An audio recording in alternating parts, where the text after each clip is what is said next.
Gagan, and you're listening to the Voice of Insurance podcast, produced in association with Advantage Go, enabling enterprise-scale underwriting through a single pane of glass. Today's guest is in charge of a team of around 400, writing a book approaching $3 billion in gross written premium in the largest wholesale insurance market in the world. I've had many CEOs on the show who run significantly smaller operations, and that's what gives this podcast so much weight. Wendy Houser is Chief Wholesale Officer of Markel and is one of a select group of people with day-to-day visibility of the booming US excess and surplus lines, or E&S, market. So today we're going to go into quite a lot of detail about the state of this huge and dynamic market. An unprecedented level of business flow and rate rises has produced something of a golden age for E&S, and we'll be trying to answer how much longer this state of affairs can continue. Wendy is great company. So along the way, we'll be getting to know a remarkable and charismatic insurance leader with a huge amount of knowledge and insight, and someone who isn't afraid of making difficult decisions and certainly doesn't duck any of my more probing questions. Enjoy the podcast.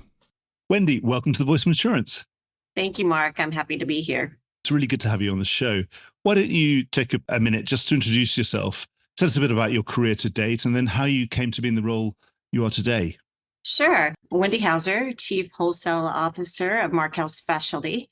I have been in my current role for about a year, where I oversee underwriting and production over 6 regions, closing in on $3 billion in premium with a team of incredible associates that number about 400 people. I have been with Markel for almost 16 years this fall, where I've held various roles. Most recently, before the Chief Wholesale Officer, was Chief Territory Officer, where I oversaw dual distribution for half the country. And prior to that, I was the regional president of the Mid-South. I have been in the industry for 25 years. I spent 10 years on the wholesale side. And something that's a little more unique about me is I didn't have that very smooth path into insurance. After high school, I joined the U.S. Navy, spent some time in the Navy and Navy Reserve for about 9 years.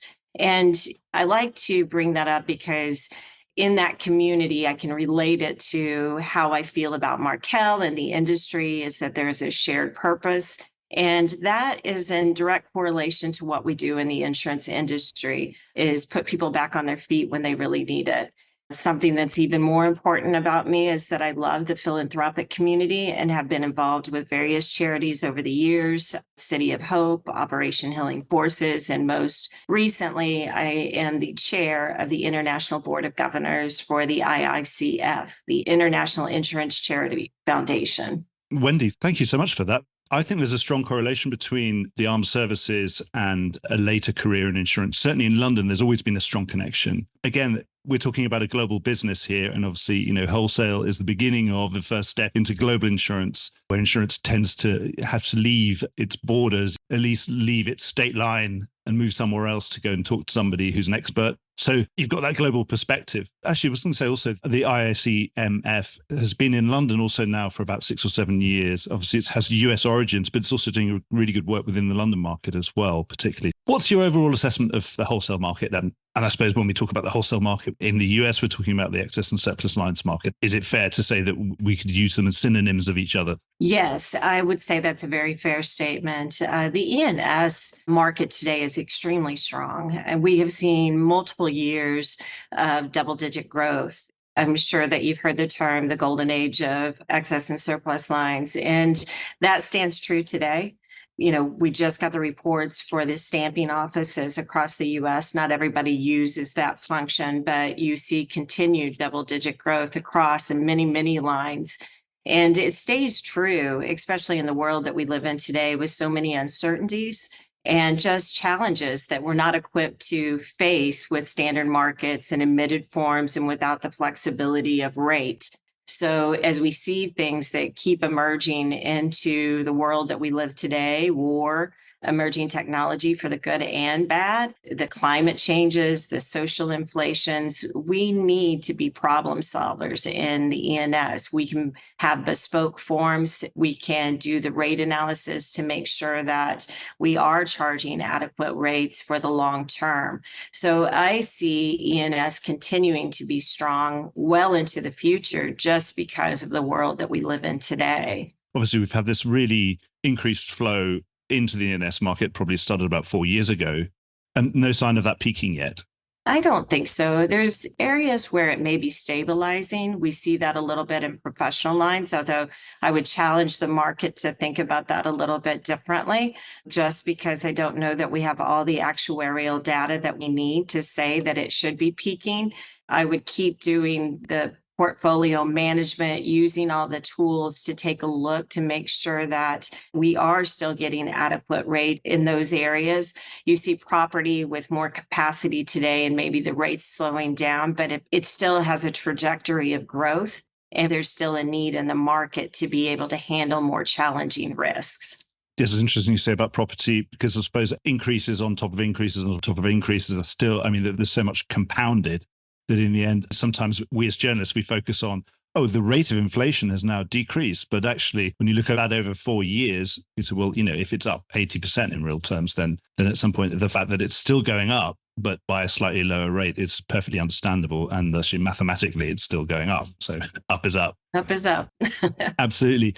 There's a cyclical nature to some of the increased flow into E&S.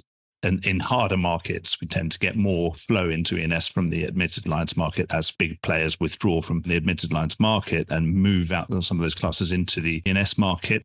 I've had a lot of commentators say that some of these changes are actually far more secular, i.e. permanent kind of changes, rather than cyclical ones, because we all know the market will soften at some point in the future. I'm sure you don't want that to happen, but we've been through enough cycles to know that it probably will happen at some point. But at that point, do you think a lot of that business that came into the E&S market will start to flow back into the admitted lines market, or is it a slightly different story now? Mark, I'm probably in the camp of it being more secular than cyclical, just based on the 25 years that I've had in the industry and the hard markets that I've seen. We live in unprecedented times. I think about what's happening in the property market. You just mentioned it's up is up, but stabilizing more. However, think about what has happened even in the last few weeks. If you read any of the weather reports that happened across the US, there have been convective storms, baseball size hail have hit in a number of areas across Texas where homeowners insurance is doubling, if not tripling. And then you have wildfires in areas out west and in the Rockies, and that will keep driving us to have harder markets in those areas. And then the predictions on an active storm season or a wind season. So we say that market is stabilizing. I wouldn't say that anyone is saying that it's soft, but if those things all hit at the same time, then you will see a change in the market once again. So did we really have a soft market? It doesn't appear to be. It's definitely more secular than cyclical as I look at it. I suppose something like climate change, we wish it was cyclical and wish it could go back again, go back the other way, but it does appear to be secular. Certainly all the scientific evidence seems to be that. Are there any other things that are more secular? People might say that some of the technological risks, obviously they're so much more fast moving, that these risks that didn't exist, cyber risks didn't exist 30, 40 years ago, and now they do. And of course, they look like the sort of business that will almost never be in the admitted market because it's so dynamic with so many bad actors out there deliberately trying to cause loss, a very different kettle of fish to more traditional classes. Would you agree with that as well, that assessment, i.e. that some of these risks are so much more dynamic just because they are, because the world's getting more dynamic and the world's more interconnected and dynamic in that sense. So we need to be able to underwrite in a more dynamic way, and therefore you have to do it in the excess and surplus lines market rather than admitted. That's right. You have to respond more quickly. I was looking at some of the cyber data. I had the opportunity to attend the Berkshire Hathaway shareholders meeting a couple of weeks ago. And one of the things that Warren Buffett said during that meeting was the use of AI is like letting the genie out of the bottle. AI and so many of the technologies that exist today can be so healthy and so productive and make us execute in a much more efficient way. But to your point, using your term, Mark, there's a lot of bad actors out there. And while this technology can be used for the good, it can certainly be used for the bad. And there was almost a warning at that meeting about insuring cyber. And there's a lot of people that want to get into that business. Today, it sits at about $14 billion.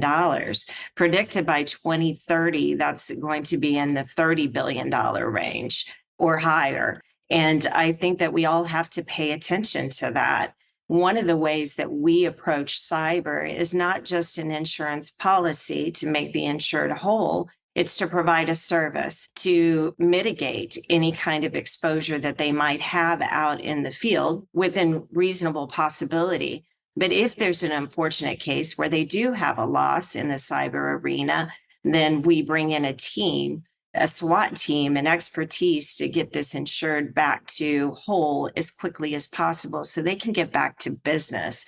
But that is a perfect example of more secular than cyclical, because there's just not enough data there to really tell us where we're headed yet and how the market is going to ebb and flow. Certainly, it does seem to be a big trend within cyber to be, I think I had somebody on the podcast describe it as the fourth emergency service, a bit like kind of called the fire brigade or about the cyber brigade.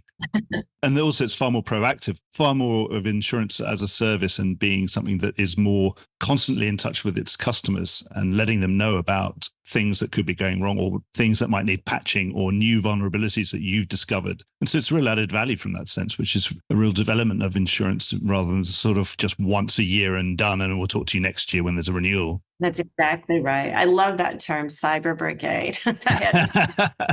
I may take that one from you, Mark. Well, we might as well talk about the cyber market. Again, that's a market that's been through some remediation. We'd had that ransomware problem of, let's say, that really started to manifest about 3 years ago. Then we had some very significant increase in pricing to counteract that and perhaps a better understanding of how to deal with some of those ransomware threats. And now we've had a bit of moderation in the rate. Where are we about now? Is that a right way of describing it, Wendy? Sorry to interrupt in mid-flow, but this is just a reminder that you could be advertising right here, right now, and getting your message directly into the ear of key decision makers in the insurance industry. And you'll be doing it while they're absolutely in listening mode. The podcast is the medium of the future, and so is audio advertising. Contact me on mark@thevoiceofinsurance.com, and I'll do everything I can to get you started. I think so. There are carriers out there that are being more aggressive and certainly trying to write as much of that risk as possible. I will say that Markel is taking a more conservative approach on the lines that we put out there, the type of risk that we want to write. But once again, it's more about partnering with the insured and providing those services so that we can make sure that our portfolio of business within that cyber world stays strong. We're also learning as we go by taking that more conservative approach and being able to respond accordingly. I would caution others to do something similar. I think it's absolutely necessary that we provide this product. And I think it's only possible in the E&S industry because we are going to have to be nimble, flexible, responsive in regards to the terms and conditions we put out, as well as making sure that we get adequate rate. And in terms of rate adequacy, so if some other competitors are being slightly more aggressive, is that because it's fair to do so if rate is adequate? If they can see that that rate is adequate, how happy are you with the adequacy that you're getting? I'm happy with what we are getting in regards to rate because Markel's an underwriting company. We tend to be a little more conservative in nature, especially when the information is not readily available in regards to the actuarial data. So what we're writing, I would say, but there are times that we have to walk away from risk because our competition appears to have information that we may not have, or they're taking a chance. And that is just not a comfortable place where we want to be based on the standards that we put forth in regards to our commitment to our shareholders. So as we continue to navigate this world, I will say we're very comfortable in our approach to cyber today. It doesn't mean that we won't expand out into the market sometime, someplace, especially with this service added vehicles that we're offering the insureds, once again, to mitigate the risk and then also to respond when they do have a loss. So it sounds like you're much more after a long-term relationship with a client who's really going to buy into the service, going to also value the services that you are offering to provide them. And then you can get more comfortable with them the more you know about them. And obviously, the longer you've been working together. That's exactly right. We want to partner with insureds that really want to thrive and stay strong We have seen companies that have had to close due to these cyber attacks or certainly been damaged by these cyber attacks. And that is not a place, that most insureds or companies want to be. It can be so debilitating. Cyber is part of the casualty world. More generally, you undertook some remediation in casualty classes, which have probably been the big debate of the insurance world generally, but also specifically the North American insurance world in the last couple of years. And that's right across the spectrum, insurance and reinsurance, and with worries about inflation, reserve adequacy, and courts reopening, and the effect of the pandemic and social inflation, etc. You've had some remediation in that. What drove you to do that? I think that it is certainly results and not achieving the results that were at Markel standards. As I mentioned, we are a conservative company. We are an underwriting company. We've been in business for almost 100 years. We want to be the company now and forever, as our CEO, Tom Gaynor, says so often. So there will be times as we look out into the scope of our portfolio with its huge breadth of product and take a look at the lines that are underperforming. It's not a decision that we ever make lightly, but if we feel like we can't get the proper return that we want on each of those product lines, then we may take action. And action can look a little different. It can be the use of terms and conditions to restrict the coverage a little bit more. It could be the use of loss control services, as we mentioned with cyber, to partner with the insureds. It can be the use of restricted limits, deductibles, and retentions. It could be a change in appetite. And if necessary, we may retract from a product line altogether if we just don't feel that the time and place is going to return the results that Markel has been known for. Everyone can theorize all they would like, but results are results, and those numbers speak for themselves. So there's nothing like actual experience. That is absolutely correct. And like I said, if you look over the history of Markel, we are not a company that gets into a product and gets out very quickly. We do our due diligence as we explore the product, and then we certainly do our due diligence as we retract. We want the reputation and earn the reputation for being a long-term player in this industry. And now that's past, that remediation's past. So what sort of mode are you in? Would you say you're in growth mode again? I will say there's pockets of growth mode. We're still working through some of the remediation that we're doing, but I will say that we have a single-digit growth in the area that I oversee, that I participate in the most. And we're happy with that because what is growing is extremely healthy. And we are looking to grow very, very profitable lines while still maintaining the remediation and see how the market responds on lines that maybe have been a little more challenged for us.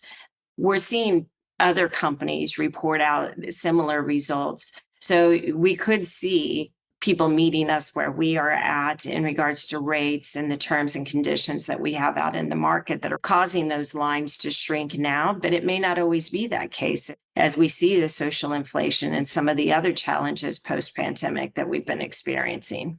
And within that, you mentioned about pockets. How much variation is there within the casualty classes? From the outside, we seem to see quite a large variation within different subsegments. Sure. And if I understand the question correctly, I would say that construction is one that we should be getting more rate for. And adequately pricing that business right now is so key. The pandemic caused havoc in that particular line. The skilled workers that were out in the marketplace were spread very, very thin. So getting the construction value and the expertise in certain areas was quite critical to a project. And then you have a supply channel issue as well. So there's a number in the higher expenses that are surrounding that. And if there were, in fact, a loss, there's more expense involved in claims handling. So you've got a number of factors there. But then I take a look at some of the products that we have in our portfolio within casualty, like products liability. Some of the more lower hazard classes have been within the Markel portfolio for years and years and years.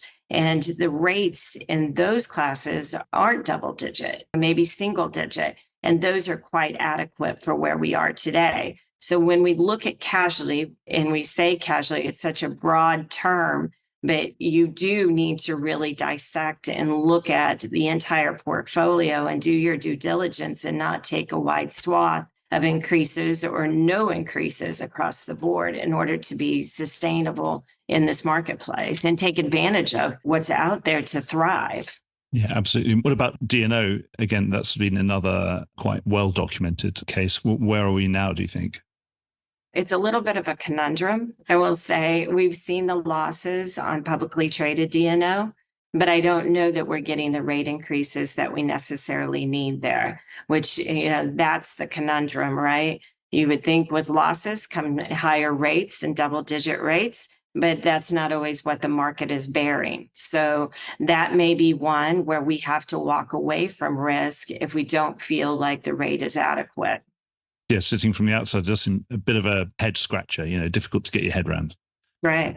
We had a brief mention of property earlier, but let's go into a bit more detail. What's the dynamic? Now, we seem to have had a better reinsurance renewal, or just coming up to what looks like to be a much more stable reinsurance renewal from the property catastrophe sense. And obviously the story really has, I suppose, been about catastrophe and some of those secondary perils, the severe convective storms and wildfires, and of course, hurricane. Absolutely. And of course, we haven't had an earthquake for quite a while. Well, there was a small earthquake. We haven't had a big one for a very long time, and fingers crossed we don't. Has that slightly better reinsurance environment, is that translating to more capacity available further down the chain? I think it has. I mean, it's certainly stabilized after the 1/1/24 reinsurance renewal. You've seen larger insureds be able to get rate relief on their policies. So that's favorable to those insureds. However, as we mentioned, all the things that you did, the lions, the tigers, and the bears, that convective storm or hurricanes or wildfires. Oh, no, you did mention hail earlier as well, of course, Yes. Which, once it's scarily sounding, usually once you start using sports terminology to describe the hailstone itself, is it a baseball size? Then you think, well, goodness me, you don't want to go outside on a day when it's any sports size, even if in golf balls, that's still big enough to do so much damage. That's right. And I grew up in the Midwest where convective storms were a part of our spring, every spring. And I sit in Dallas, Texas now.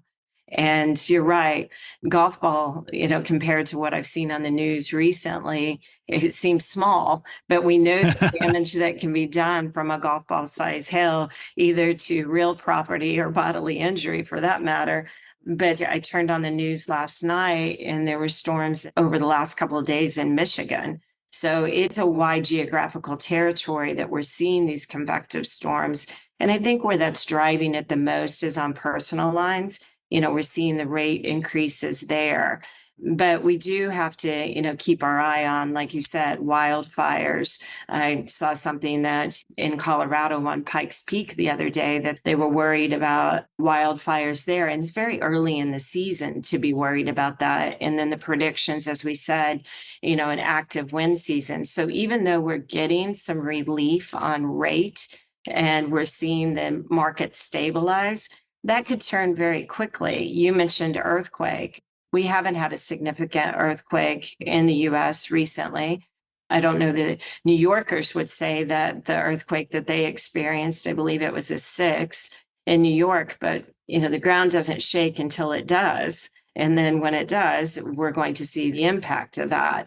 But, it's something to watch, but you do see carriers taking larger lines, dropping down in the limits, being more competitive and seeing our competitors go after risk.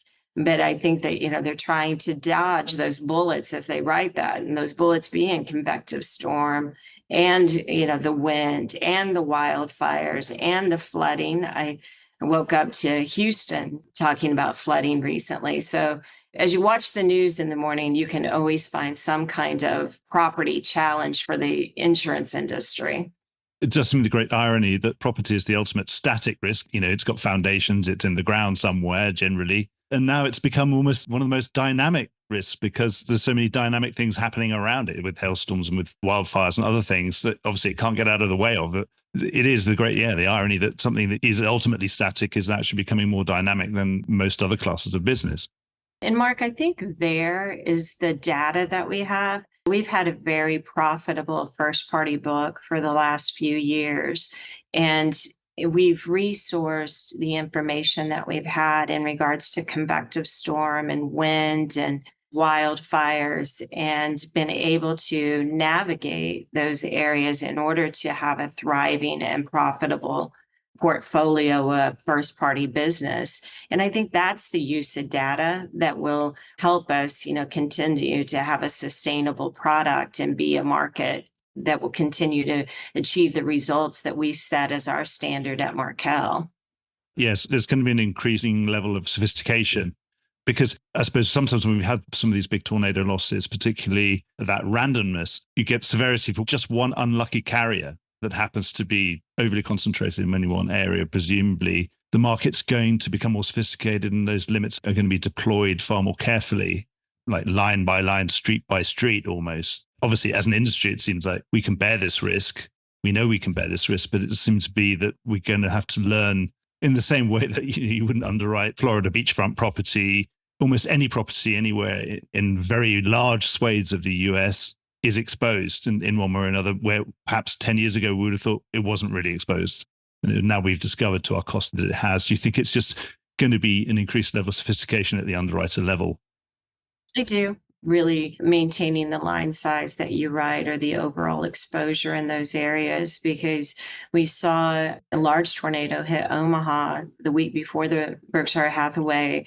And there's a large contingency from Markel that goes out to that shareholders meeting because we have the opportunity to hold a brunch there. So, certainly on our radar that was happening. But there was a question in my mind at one point because the airport got hit, neighborhoods were taken out, and I'm not sure when the last time a tornado of that size had hit Omaha.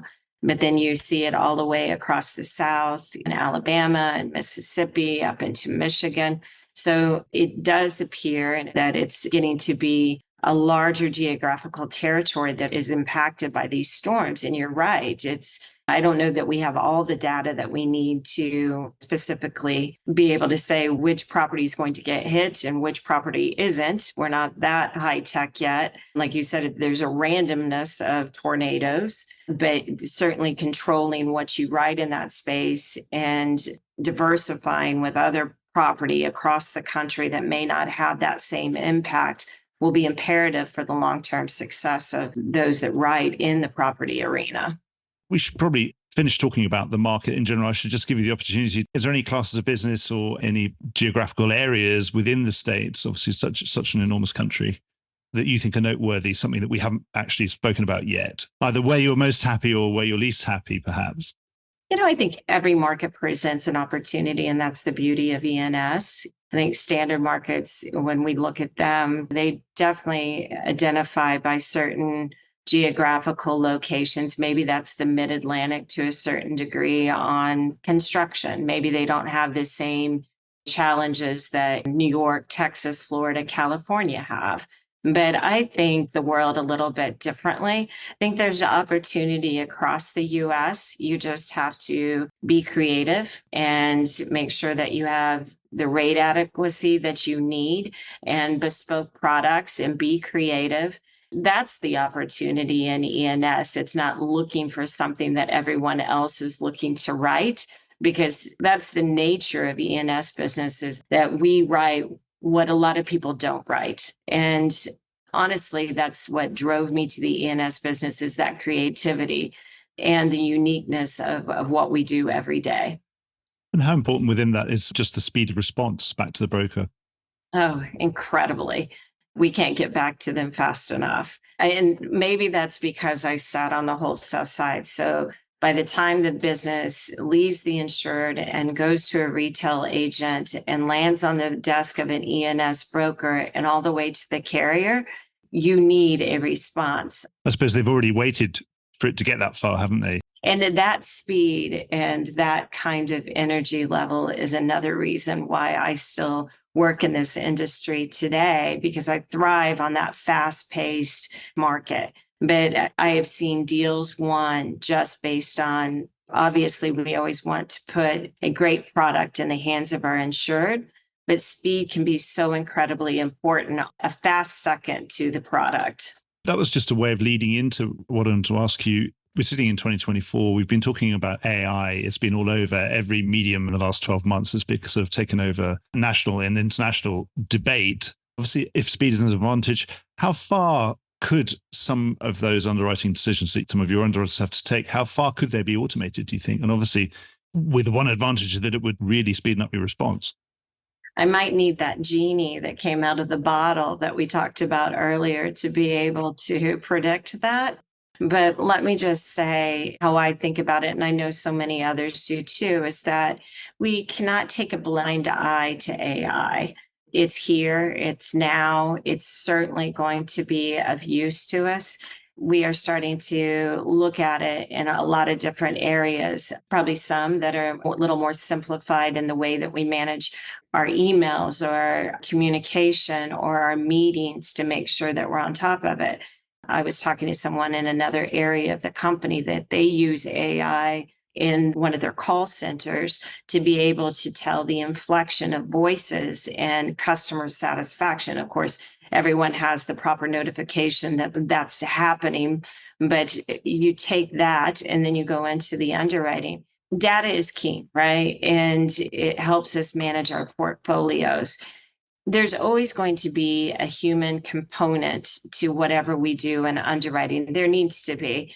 I think one of the mistakes that we make is looking at a spreadsheet and saying that's the entire story, or looking at losses and saying it tells the entire story. And I know that's a little bit of on the other side of the coin of us saying results are results, but there is always a story behind numbers. And I think that combined with AI, we'll get to the rest of the story and it'll allow us to execute. Now, if you're going to ask me how all that's going to be done, that is still something that I think that is coming, and we will have to work with the expertise that we have within each of our companies to see what's best for us. But the human component combined with AI and other technology is how we're going to win in that area. That made me smile when you just said that, Wendy, because of course, when the numbers are the numbers, of course, there's always a broker there who's going to tell you that story. Yeah, I know it's loss making this year, but it's going to be so much better next year. Look, they've made all these changes, that used to be my job, but more specifically within the implementation perhaps of AI, in which spheres do you think it's going to be most useful? For example, I've seen players using it to triage all the submissions that are coming in, and also to take all that unstructured data that brokers love attaching to emails, whole loads of PDFs and Excel spreadsheets and other things that they'll send with all the schedule of values, etc., for a renewal or whatever, or for a quote, and actually use the AI to ingest some of that and then have a view on it. Is that the most useful use of it, i.e. with that first interaction with the broker to ingest what the broker is sending to you and then start interpreting it and put it into your systems? Or do you think it'll be somewhere else? No, I think that's exactly where it should begin. And then the uses from there, I think, are vast that we haven't even started to imagine yet. But when you can commoditize that information or make it easily digestible, is a perfect place. Many companies today are still using human manpower to key in submissions. And is that the best use of those individuals? Could we redeploy those talented individuals into the underwriting process? But to be able to take that data and put it into a form that is easily put in front of an underwriter to look at, I think is an excellent use of AI and makes us all that much more efficient in our execution. So I can see it that that's just the cusp before we start entering into a world that we can use it in more complex manner. I suppose you need to get it in first in digitally. And then I suppose once it's all in, then you can ask the AI to start, why don't you go and look for some patterns in my loss data, for example, or look at my patterns in my submissions and see where I'm going wrong or how I could improve my hit rate or that kind of stuff. I suppose you could get AI to do that, but I suppose if you haven't ingested it properly in the first place, it'll never start. But this will be the first place to start. Right. And then I think that the end game too of generating quotes, there's something there as well. It's the bookends, right? It's the beginning and the end, and generating quotes in a more efficient manner. Once the information has been digested and you have that human component, and then getting quotes into the hands of the brokers, the retail brokers, and then to the insured, it just speeds up the whole process, which closes the loop on what you and I were just talking about, is how important is speed to market. The use of AI will help us speed up that delivery. Actually, it was interesting when you just said about using human labor to do boring, repetitive tasks, which is fantastic. This is what AI is all about, really, isn't it? It's eliminating and freeing up human beings from doing boring and repetitive things. And I suppose my generation, starting the world of work 30 years ago, we had a certain level of acceptance and tolerance that because we didn't know much, we had to learn. We would have to accept a certain amount of quite boring, repetitive kind of bread and butter work before we were then allowed to go and do more exciting and interesting things and be in charge of something, or, go and quote something yourself. You get the feeling that the generation that's entering the world of work today, 30 years later, is far less tolerant of that kind of thing. So if you want to be attractive to the best talent just entering the labor force now, Generation Z, you won't be able to kind of get away with asking them to learn boring manual stuff. The first thing they'll say was, why can't you get the AI to do this? Would that be part of the pitch to talent when you're out there hiring? No, absolutely. And I think the pitch to talent looks very, very different than maybe when you were recruited into the industry or when I was.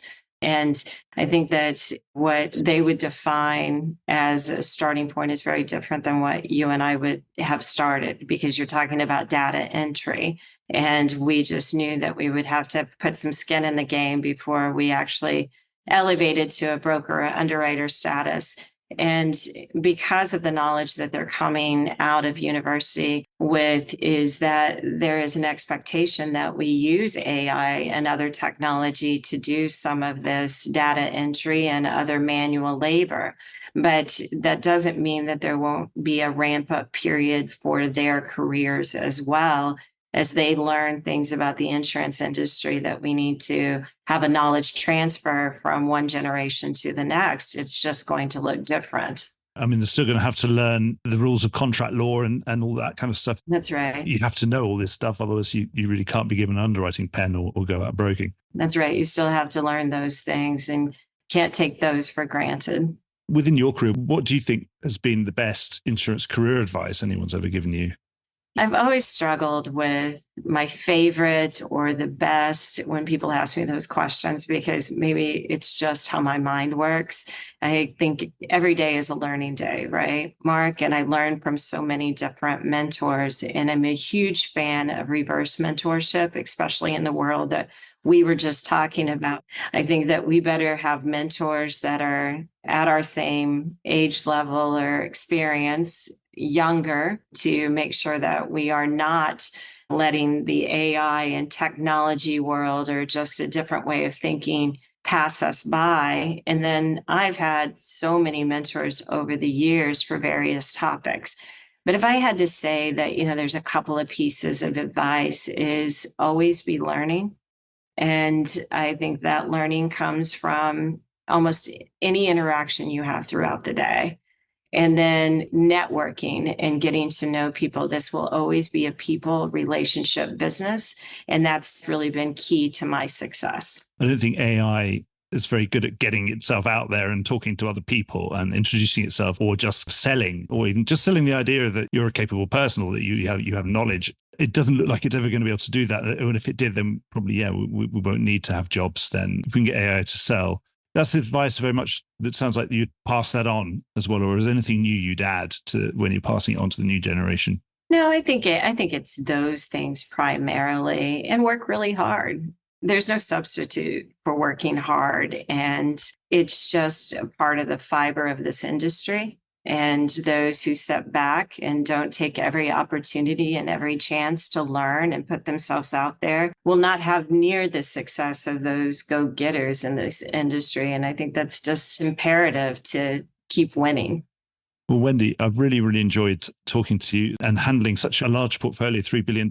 I've had plenty of people who are CEOs of their own companies, and they're not turning over even a fraction of the volumes that you're in charge of, Wendy. So I very much wish you all the best, and I hope that you keep winning at your role and that the market is kind to you. And yes, obviously that we don't have any earthquakes or any more nasty losses. We've had plenty to date. So I wish you all the best. And thank you so much for coming on the show. Well, Mark, this has been such a pleasure. And on behalf of Markel and myself, we really appreciate the opportunity to join you today. So thank you.